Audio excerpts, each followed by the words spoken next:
Bonjour à tous. Le Conseil de sécurité de l'ONU a adopté tard, mercredi soir, une résolution demandant la mise en place de postes et couloirs humanitaires dans la bande de Gaza, objet depuis le 7 octobre dernier d'une sauvage agression sioniste qui a fait au moins 11 450 martyrs et environ 31 700 blessés à l'issue d'un vote qui a recueilli 12 voix pour et 3 abstentions.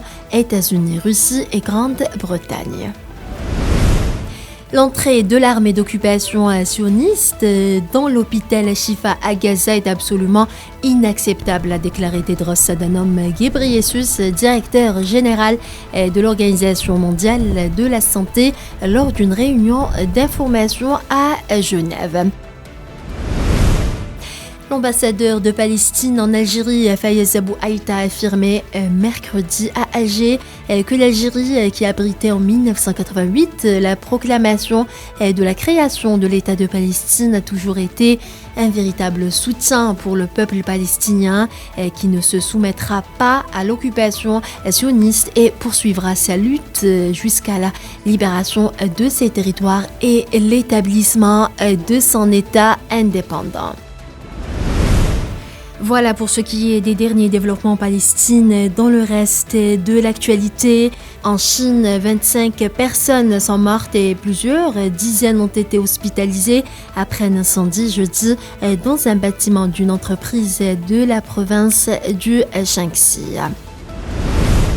Le chef de l'opposition libérienne, Joseph Boaky, a une légère avance sur le président George Weah au second tour des élections après avoir comptabilisé les résultats d'environ 22% des bureaux de vote, a annoncé mercredi la commission électorale de ce pays d'Afrique de l'Ouest. Boaky détient jusqu'à présent 50,71% des voix, tandis que Weah en a 49,29%, a indiqué la commission. Le premier tour de l'élection présidentielle à Madagascar a commencé ce jeudi alors que l'île traverse une période de tension politique et que les électeurs ont commencé à voter après une nuit de couvre-feu. Cette élection se déroule dans un contexte de vive tension entre le camp du président sortant Andry Rajoelina et 10 candidats de l'opposition qui ont appelé au boycott. Le programme alimentaire mondial a annoncé que les fortes pluies qui se sont abattues sur la région de Somalie dans l'est de l'Éthiopie ont provoqué le déplacement de quelques dizaines de milliers de familles. Le président chinois Xi Jinping et son homologue américain Joe Biden sont convenus hier d'établir un dialogue entre les gouvernements chinois et américains sur l'intelligence artificielle. Ils sont parvenus à cet accord lors d'un sommet des pays membres de l'APEC tenu près de San Francisco.